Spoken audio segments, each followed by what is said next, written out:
Jamaah yang dimuliakan Allah Subhanahu wa taala, dalam tafsirnya Allah menurunkan besi yang padanya terdapat kekuatan yang hebat, yaitu kekuatan dalam perang dan damai. Besi kita butuhkan ketika perang untuk alutsista. Kapal selam kita harus canggih, pesawat kita harus canggih, tank kita harus canggih. Kita harus punya roket-roket untuk membela diri dari serangan musuh kita, sebagaimana yang ditunjukkan oleh saudara-saudara kita umat Islam di Gaza, di Palestina. Ketika Israel mengganggu dan menyerang orang-orang Islam yang sedang beriktikaf di Masjidil Aqsa, mereka tidak tinggal diam. Mereka punya sistem pertahanan diri. Mereka gunakan ilmu pengetahuannya dan mereka gunakan sumber dayanya untuk mempertahankan izul Islam wal muslimin. Masyarul muslimin yang dimuliakan Allah Subhanahu wa taala. Dalam keadaan damai juga kita perlu membangun peradaban, membangun gedung, membangun masjid, membangun infrastruktur, dan di situ kita memerlukan besi untuk kebaikan umat manusia. Allahu akbar. Allahu akbar walillahil hamd. Untuk apa? Supaya Allah mengetahui siapa yang menolong agamanya dan rasul-rasulnya, padahal Allah tidak dilihatnya. Maka penggalan ayat ini, kata Said Qutb, mengisyaratkan apa? Jihad dengan senjata, sebuah penyajian yang selaras dengan konteks surah yang tengah membicarakan pengorbanan dengan jiwa dan hartanya. Allahu akbar. Allahu akbar walillahil hamd.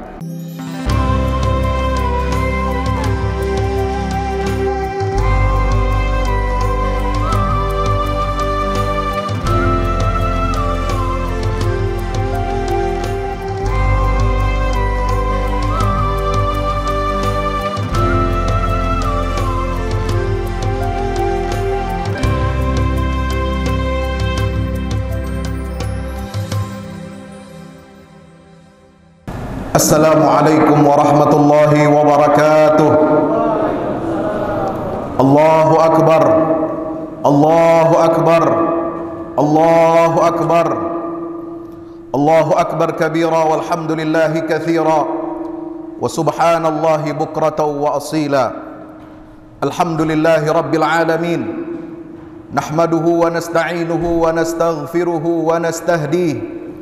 ونعوذ بالله من شرور أنفسنا ومن سيئات أعمالنا إنه من يهده الله فلا مضل له ومن يضلل فلا هادي له أشهد أن لا إله إلا الله وحده لا شريك له وأشهد أن محمدا عبده ورسوله لا نبي بعده اللهم صل وسلم وبارك على نبينا محمد وعلى آله وأصحابه ومن تبعهم بإحسان إلى يوم القيامة أما بعد عباد الله أوصي نفسي وإياكم بتقوى الله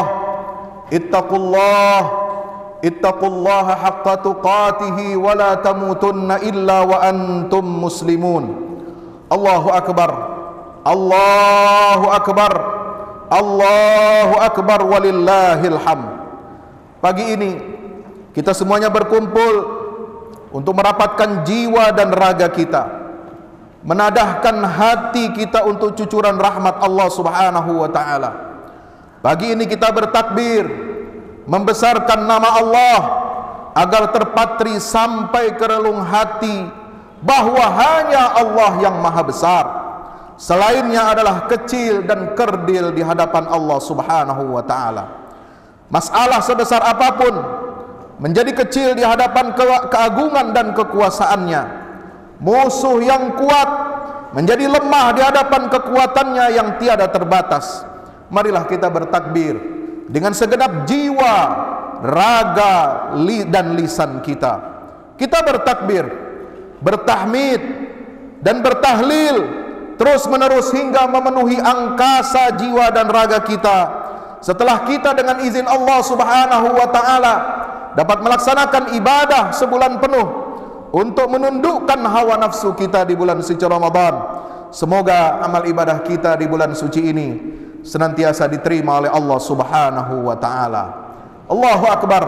Allahu akbar. Allahu akbar walillahil hamd. Ma'asyiral muslimin yang dimuliakan Allah Subhanahu wa ta'ala, sudah menjadi ketetapan Allah bahwasanya kehidupan suatu umat pasti mengalami pasang surut, banyak tantangan sekaligus peluangnya. Al-Quran menyebutnya dengan sunnah dipergilirkan atau mudawalah, sebagaimana dalam surat Ali Imran ayat 140. Juga sunnah al-mudafa'ah, artinya pembelaan, sebagaimana dalam surat Al-Hajj ayat 40. Dan sunnatut taghyir, artinya kita harus siap untuk menghadapi arus perubahan zaman, sebagaimana dalam surah Ar-Ra'd ayat 11. Tantangan terbesar umat Islam saat ini, ma'asyiral muslimin, adalah kebodohan sekaligus pembodohan terhadap umat. Adanya kediktatoran politik yang kedua, dan yang ketiga adalah kelemahan pertahanan militer negeri-negeri muslim. Sejak 1455 tahun yang lalu, ketika Al-Quran ini diturunkan oleh Allah kepada Nabi kita Muhammad sallallahu alaihi wasallam, maka cahaya petunjuk Al-Quran itu telah berhasil, meskipun secara perlahan dan bertahap, tetapi pasti Al-Quran ini berhasil untuk mengusir kegelapan alam jahiliyah, mengikis kabut kelamnya kediktatoran dan tirani, serta memperkuat benteng ketahanan dan pertahanan risalah Islam ini dari agresi, dari serangan musuh selama berabad-abad, dan ini berlangsung lebih dari 1300 tahun. Untuk membangun kekuatan umat Islam, maka Allah Subhanahu wa ta'ala telah memberikan petunjuk yang rinci dan sempurna. Dua surah Allah turunkan di periode Makkah, yaitu surah Al-Qalam dan Asy-Syura, dan satu surat Allah turunkan di periode Madinah, yaitu surah Al-Hadid kepada Rasulullah sallallahu alaihi wasallam. Untuk apa? Untuk izharuddin, untuk memenangkan agama Allah, liyuzhirahu 'ala dini kulli, sebagaimana yang tercantum di dalam surah At-Taubah ayat 33, surat Al-Fatah ayat 28, dan surah As-Saff ayat 9. Ma'asyiral muslimin yang dimuliakan Allah Subhanahu wa ta'ala, yang pertama, umat ini harus memiliki kekuatan ilmu, yang itu disimbolkan dengan peradaban pena, sebagaimana Allah turunkan wahyu yang berbunyi Nun wal qalami wa ma yasturun. Nun, demi pena dan apa yang mereka catat, mereka tulis. Allah Subhanahu wa ta'ala bersumpah, ma'asyiral muslimin rahmati Allah, dengan pena ini dan segala macam apa yang ditulis dengannya. Satu sumpah yang sangat luar biasa yang Allah sebutkan di dalam Al-Quran tentang alat tulis, alat kita untuk membaca alam semesta ini. Kalau kita membaca, kita mengumpulkan data-data observasi yang ada di alam semesta, data-data yang ada dalam lingkungan kehidupan sosial, ekonomi, dan politik kita, sebagaimana Allah perintahkan kita untuk membaca dalam ayat yang pertama diturunkan kepada Nabi SAW yang turun di bulan suci Ramadan ini. Iqra, Iqra bismi rabbikal ladzi khalaq, khalaqal insana min 'alaq, Iqra wa rabbukal akram. Sejauh mana umat Islam ini memiliki peradaban, kebiasaan, minat baca yang tinggi. Setelah membaca, setelah mengumpulkan, menghimpun data-data dan hipotesa, kita harus mencatatnya untuk kemajuan peradaban Islam ini. Karena tidak ada peradaban yang maju di atas muka bumi ini kecuali satu bangsa, satu umat itu harus memiliki minat baca dan menulis yang tinggi, melahirkan karya-karya ilmu pengetahuan yang bermanfaat untuk seluruh umat manusia. Allahu Akbar, Allahu Akbar, Allahu Akbar, walillahil hamd. Kenapa Allah bersumpah dengan pena ini? Karena jamaah yang dimuliakan Allah Subhanahu wa ta'ala, Allah menyebutkan sumpah dengan pena itu adalah untuk menyatakan bahwa qalam itu adalah satu kenikmatan anugerah yang besar dari Allah Subhanahu wa ta'ala kepada manusia. Di samping nikmat kita pandai berbicara, di samping nikmat menjelaskan segala sesuatu kepada orang lain, karena dengan qalam itulah, dengan pena inilah kita dapat mencatat ajaran-ajaran agama Allah. Kita dapat mencatat pengetahuan-pengetahuan yang Allah berikan kepada manusia. Dengan surah inilah orang yang dapat menyampaikan berita gembira, dengan qalam itu berita gembira berita peringatan itu dapat sampai kepada kita dari generasi demi generasi. Allahu Akbar, Allahu Akbar walillahil hamd. Dengan ayat ini, ma'asyiral muslimin dirahmati Allah, seakan-akan Allah mengisyaratkan kepada kaum muslimin bahwa ilmunya sangat luas, tidak terbatas dan tidak terhingga. Oleh karena itu, maka marilah kita mencari dan menuntut ilmu setinggi-tingginya. Ilmu Allah yang sangat luas ini agar kita dapat manfaatkan untuk kepentingan dunia kita dan kepentingan ukhrawi kita, untuk mencatat dan menyampaikan ilmu kepada orang lain agar tidak hilang, untuk kita menjadikan alat ini sebagai alat kita menulis ilmu pengetahuan, dan menulis ilmu pengetahuan ini erat kaitannya dan tidak bisa dipisahkan dengan perkembangan ilmu. Kemudian dengan kesejahteraan, lalu kemaslahatan umat manusia. Allahu Akbar, Allahu Akbar walillahil hamd. Ma'asyiral muslimin rahmati Allah Subhanahu wa taala. Yang kedua, kekuatan yang harus dimiliki oleh umat Islam ini adalah kekuatan bermusyawarah. Bukan menang-menangan, bukan tindakan sewenang-wenang, bukan perilaku kezaliman dalam mengambil keputusan menyingkirkan orang lain, menyingkirkan golongan lain, menyingkirkan, apalagi menyingkirkan kepentingan umat Islam yang mayoritas di negeri ini. Allahu Akbar, Allahu Akbar walillahil hamd. Keutamaan musyawarah ini jamaah dirahmati Allah disebutkan oleh Allah Subhanahu wa taala dalam rangkaian sifat-sifat hamba Allah yang beriman di dalam surah Asy-Syura ayat 36 sampai 43. Walladzina istajabu li rabbihim wa aqamus shalah wa amruhum syura bainahum. Mereka hamba-hamba Allah yang beriman ini, selain mereka itu beriman kepada Allah, selain mereka bertawakal kepada Allah, selain mereka menjauhkan diri dari dosa-dosa besar, walladzina yajtanibuna kaba'iral itsm wal fawahish, dan menjauhkan diri dari perbuatan-perbuatan keji. Inilah kode etik, inilah akhlak penyelenggara kekuasaan yang harus diwujudkan oleh kaum muslimin dimanapun kita berada, baik yang di eksekutif maupun yang di legislatif ataupun yang di yudikatif, lembaga peradilan, semuanya harus menjalankan aturan-aturan Allah Subhanahu wa taala ini dengan penuh adil dan bijaksana. Ma'asyiral muslimin yang dimuliakan Allah Subhanahu wa taala, maka Allah menyebutkan kriteria penyelenggara negara itu. Pertama, dia harus menjauhkan diri dari dosa-dosa besar. Jangan sampai kita mengangkat, memilih wakil rakyat, memilih pemimpin orang yang suka bermaksiat, orang yang suka berbuat dosa besar, apalagi melindungi al-fawahish, yang melindungi kemaksiatan dan kemungkaran. Na'udzubillah, tsumma na'udzubillah min zalik. Kriteria pemimpin penyelenggara negara itu adalah alladzina istajabu li rabbihim, yang senantiasa menyambut seruan Allah, mentaati aturan-aturan dan syariat Allah Subhanahu wa taala. Lalu kemudian wa aqamus shalah, mereka yang senantiasa menegakkan salatnya.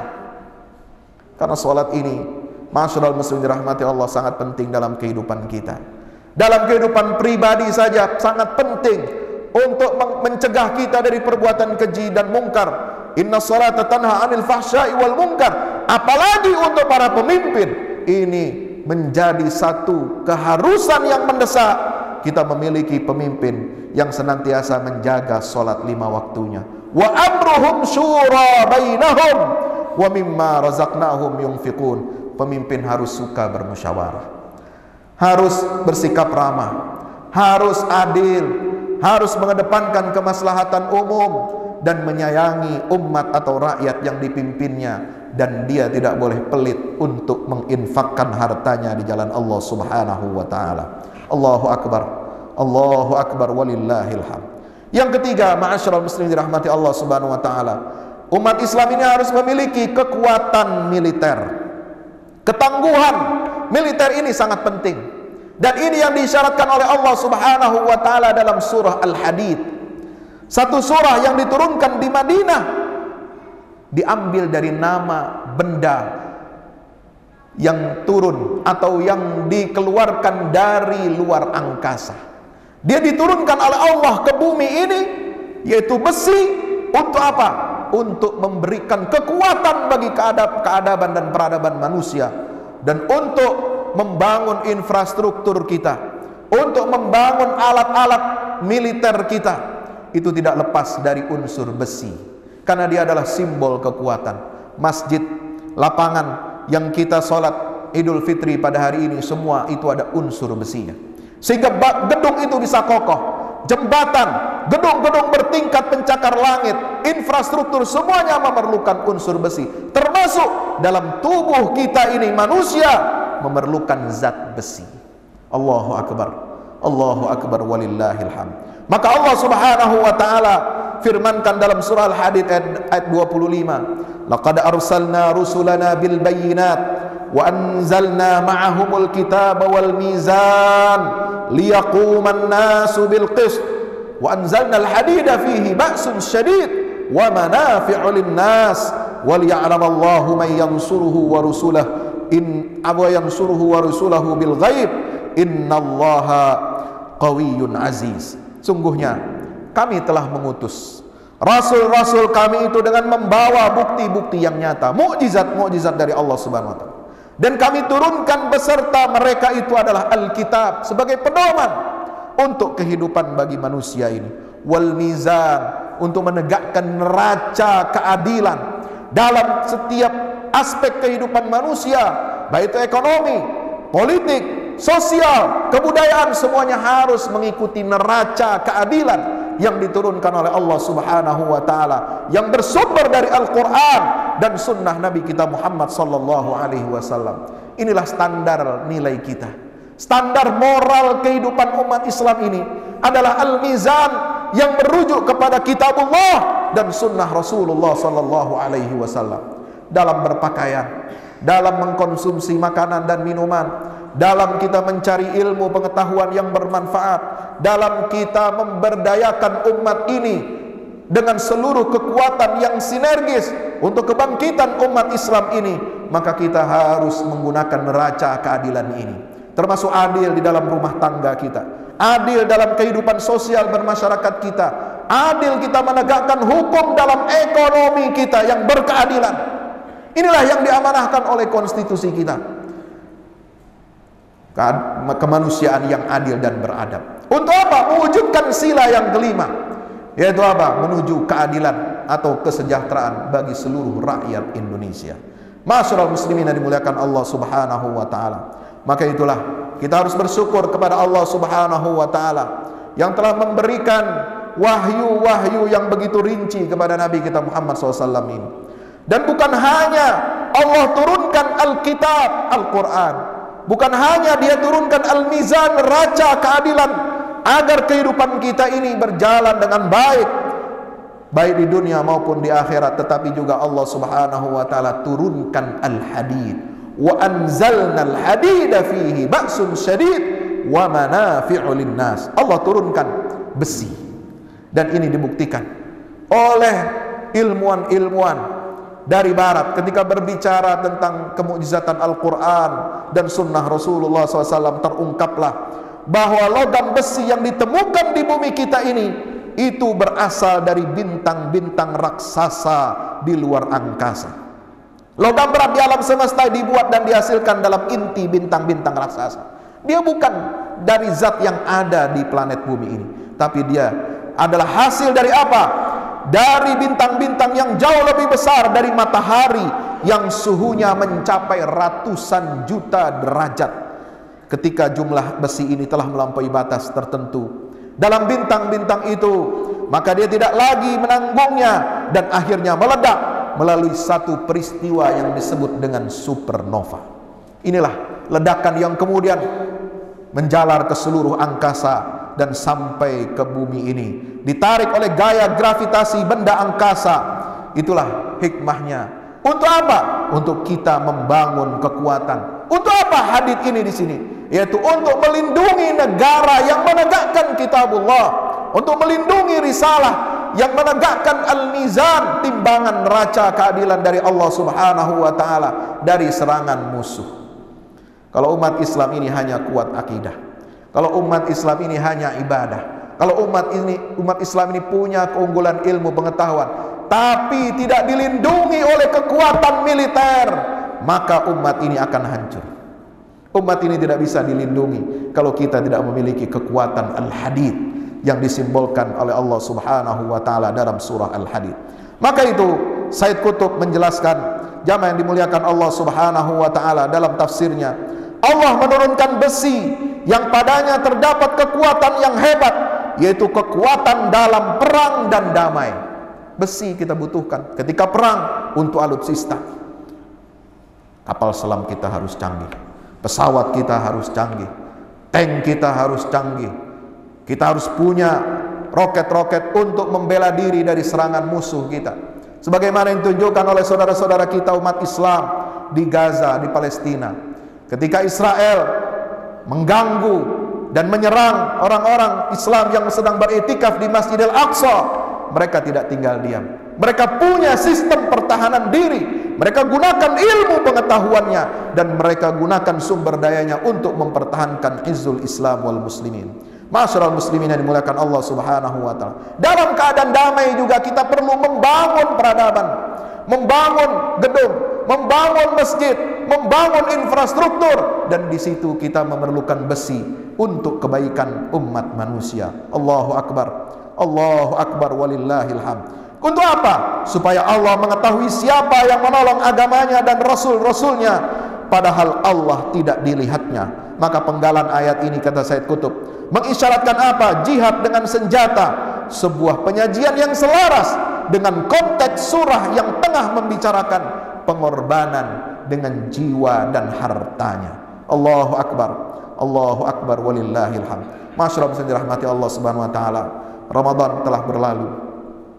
Bulan yang diturunkan, yang dimuliakan oleh Allah Subhanahu wa taala ini, bulan yang penuh dengan keberkahan. Itu dikarenakan keberkahan dan kemuliaannya Al-Quranul Karim. Maka mari kita beristiqamah setelah kita menjalani ibadah puasa Ramadan. Allah memuji orang-orang yang istiqamah. Innal ladzina qalu rabbuna Allah thumma istaqamu tatanazzalu alaihimul malaikah alla takhafu wa la tahzanu wa abshiru bil jannati allati kuntum tu'adun. Surat Fussilat ayat 30 menyatakan, Allah Subhanahu wa taala memuji orang-orang yang mengatakan, selalu berikrar Tuhan kami adalah Allah, bukan hanya di bibir, bukan hanya di lisan, tetapi dibuktikan dengan amal perbuatannya sehari-hari. Tsumma istaqamu, kemudian mereka istiqamah, istiqamah lisannya, istiqamah hatinya, istiqamah perbuatannya, tindak tanduknya. Bagaimana cara kita mewujudkan? Apa buktinya bahwa kita ini istiqamah setelah Ramadan? Disebutkan dalam ayat 33 setelah itu, wa man ahsanu qawlan mimman da'a ila Allah wa amila salihan wa qala innani minal muslimin. Allah Subhanahu wa taala menyatakan bahwa seorang itu dikatakan baik, seorang itu dikatakan istiqamah apabila perkataannya itu mengandung 3 perkara. Yang pertama, mengandung seruan pada orang lain untuk mengikuti agama tauhid, untuk mengesahkan Allah dan untuk taat kepada Allah Subhanahu wa taala. Bukan hanya untuk menyeru diri kita sendiri, tapi kita harus mengajak orang lain ke jalan Allah Subhanahu wa taala, mengajak orang lain untuk hijrah ke jalan Allah, meninggalkan kemaksiatan, meninggalkan perbuatan dosa dan kekejian yang dilarang oleh Allah Subhanahu wa taala. Yang kedua, setiap perkataan yang baik menunjukkan hati kita istiqamah adalah, yaitu harus berisikan ajakan untuk seruan beramal saleh. Senantiasa kita gaungkan amal saleh bukan hanya di bulan suci Ramadan. Amal saleh bukan hanya di bulan-bulan tertentu saja, karena kalau kita mendapatkan pahala yang berlipat ganda dari Allah Subhanahu wa taala, itu hanya bonus saja di bulan Ramadan. Tapi sesungguhnya itu menunjukkan ketaatan dan ketundukan kita kepada perintah-perintah Allah Subhanahu wa taala. Allah mau kasih berapapun pahalanya, kita tidak pikirkan. Yang kita pikirkan adalah untuk mencari ridha Allah Subhanahu wa taala. Allahu akbar. Allahu akbar walillahil hamd. Yang ketiga, ma'asyiral muslimin rahmati Allah, tanda kita istiqamah setelah Ramadan ini adalah menjadikan Islam sebagai agama dan memurnikan ketaatan hanya kepada Allah saja. Wa qala innani minal muslimin. Kita harus tegak lurus di atas jalan Islam. wala tamutunna illa wa antum muslimun. Jangan mati kecuali dalam keadaan Islam. Fastaqim kama umirta wa man taba ma'aka wala tadghaw innahu bima ta'maluna basir. Rasulullah saja diperintahkan Allah untuk istiqamah. Wala tarkanu ilal ladzina zalam. Jangan kalian condong untuk membela orang-orang yang zalim. Fatamassakumun nar. Maka kalian kalau membela orang-orang zalim, membela pemimpin-pemimpin yang zalim itu, kata Allah, ini Nabi diingatkan, fatamassakumun nar, maka kalian akan dijilat oleh api neraka. Masyarul muslimin dirahmati Allah, mari kita jaga lisan kita jaga pikiran kita agar tegak lurus mengikuti agama Allah Subhanahu wa taala. Wa law istaqamu 'ala tariqati lasqainahum ma'an ghadaqa. Orang yang tegak lurus istiqamah di jalan Allah, maka Allah akan berikan keberkahan dalam hidupnya di dunia dan di akhirat. Masyarul muslimin dirahmati Allah, maka di akhir penghujung kita setelah menyelesaikan ibadah Ramadan ini, hati kita harus takut kepada Allah, harus khawatir, harus gelisah kalau amal kita di bulan Ramadan ini tidak diterima oleh Allah. Kalau amal ibadah kita yang sudah kita kerjakan sebulan penuh ini ternyata tidak memenuhi syarat yang ditetapkan oleh Allah Subhanahu wa taala, maka Al-Qur'an menyatakan walladzina yu'tuna ma atau wajilat qulubuhum wa annahum ila rabbihim raji'un. Dan orang-orang yang telah mempersembahkan apa yang mereka bisa lakukan berupa amal-amal kebajikan itu, tetapi hati mereka senantiasa takut dan gelisah. Aisyah radhiyallahu anha, istri Nabi SAW, bertanya kepada Rasulullah, "Ya Rasulullah, apakah ayat ini, surah Al-Mu'minun ayat 60, itu turun berkaitan dengan orang-orang yang suka berzina, orang-orang yang suka mencuri, orang-orang yang suka minum minuman keras, mereka melakukan sesuatu dan hati mereka takut?" Tidak, kata Rasulullah. Bukan begitu wahai putri Abu Bakar Siddiq radhiyallahu anhu. Tapi yang dimaksud oleh ayat ini adalah mereka orang-orang yang rajin sholatnya, mereka yang rajin puasanya, mereka yang banyak melakukan amal-amal kebajikan. Mereka khawatir dan gelisah kalau Allah tidak menerima amal perbuatan mereka. Mari kita selalu bermuhasabah kepada Allah, menghitung diri kita, sejauh mana kita dapat mempertahankan konsistensi ibadah kita di bulan Ramadan ini agar bisa kita jaga di bulan-bulan berikutnya. Allahu Akbar walillahil hamd. Rasulullah SAW ditegur oleh Allah dalam surah Al-Isra ayat 73 sampai 75. Wa in kadu la yaftinunaka 'anil ladzi awhayna ilayka litaftari 'alaina ghaira idzal lattakhadhuka khalila. Laula an thabbatnaka laqad kitta tarkanu ilaihim syai'an qalila idzan la adaqnaka dhi'fal hayat wa dhi'fal mamat thumma la tajidu laka 'alaina nasira. Nabi saja diuji keistiqamahannya, diuji keimanannya oleh Allah. Ketika ada orang-orang musyrikin Quraisy mengajak Rasul untuk berdamai, bernegosiasi dalam akidah, tidak perlu engkau Muhammad menyembah Tuhan-Tuhan kami, berhala-berhala kami satu hari, dan kami kemudian setelah itu menyembah Tuhan kamu yang kamu sembah. Sehingga turunlah surat Al-Kafirun. Tidak perlu seperti itu. Tapi yang kami inginkan hanya hal yang sederhana. Apa kata Nabi Muhammad? Kami menginginkan engkau untuk mengangkat jari kelingking. Jari kelingking gak kelihatan kalau engkau angkat ini sebagai tanda menghormati Tuhan-Tuhan dan berhala-berhala kami. Beda dengan engkau mengangkat jari telunjuk, jari kelingking, gak kelihatan. Itu saja yang kau lakukan. Nabi hampir mengikuti tawaran orang Quraisy. Maka ditegur oleh Allah Subhanahu wa taala agar istiqomah. Engkau bisa dapat teman-teman yang baru, engkau bisa dapat pengikut-pengikut yang baru, engkau bisa dapat kemewahan-kemewahan dunia, tapi engkau menggadaikan akidah dan engkau akan kehilangan ridha Allah Subhanahu wa taala. Laula an thabbatnaka, kalau bukan kami yang mengokohkan hatimu, meneguhkan hatimu wahai Muhammad, laqad kitta tarkanu ilaihim syai'an qalila, maka engkau akan condong kepada apa yang mereka tawarkan. Idzan, kalau seperti itu jadinya, la adzaqnaka dhi'fal hayat wa dhi'fal mamat thumma la tajidu alaina nasira, maka kami akan siksa engkau, kami akan lipat gandakan siksa untukmu di dunia dan di akhirat. Bayangkan, Rasulullah yang istiqamah, Rasulullah yang ahli ibadah, Rasulullah yang senantiasa hatinya bersama Allah, diancam oleh Allah kalau dia bergeser seinci pun dari akidah tauhid kepada Allah, mengakui Tuhan-Tuhan sesembahan yang lain, mengakui berhala-berhala sesembahan yang lain. Itu tidak dibenarkan oleh Allah Subhanahu wa ta'ala. Jangan sampai kita menyamakan Tuhan kita dengan Tuhan-Tuhan yang lain, lalu mengatakan dengan enaknya Tuhan kita dengan kamu sama, cuma beda sebutannya saja. Na'udzubillah. Ulama, mubalik, kiai, tokoh masyarakat harus hati-hati. Keliru dalam menyampaikan kebenaran, keliru dalam hal akidah, akibatnya sangat fatal. Siksa Allah berlipat ganda di dunia dan di akhirat. Barakallahu li wa lakum fil Qur'anil azim. Wa nafa'ani wa iyyakum bima fihi minal ayati wa dzikril hakim. Aqulu qawli hadza fastaghfiru innahu huwal ghafurur rahim. Mari kita sama-sama berdoa kepada Allah Subhanahu wa taala pada hari yang mulia ini.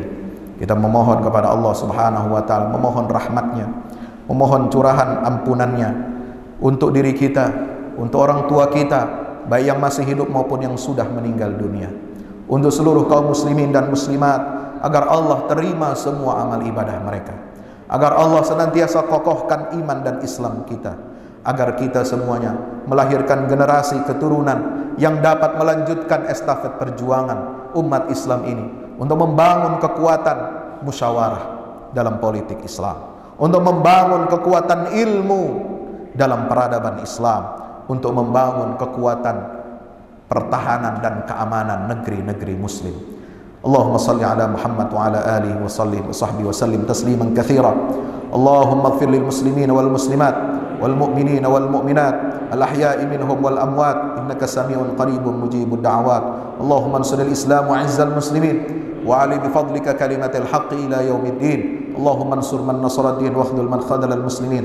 Allahumma arinal haqqa haqqan warzuqna ittiba'ah wa arinal batila batilan warzuqna ijtinabah. Rabbana la tu'akhidhna in nasina wa akhtana. Rabbana wa la tahmil 'alaina isran kama hamaltahu 'alal ladzina min qablina. Rabbana wa la tuhammilna ma la taqata lana bih. Wa'fu 'anna waghfir lana warhamna anta maulana fansurna 'alal qaumil kafirin. Rabbana atina fid dunya hasanah wa fil akhirati hasanatan wa qina 'adzaban nar. Wa sallallahu ala nabiyyina Muhammad wa ala alihi wa sahbihi wasallam walhamdulillahi rabbil alamin. Selamat Hari Raya Idul Fitri 1 Syawal 1442 Hijriah. Taqabbalallahu minna wa minkum salihal a'mal. Taqabbal ya karim. Wa kullu 'amin wa antum bi khair. Wassalamu alaikum warahmatullahi wabarakatuh.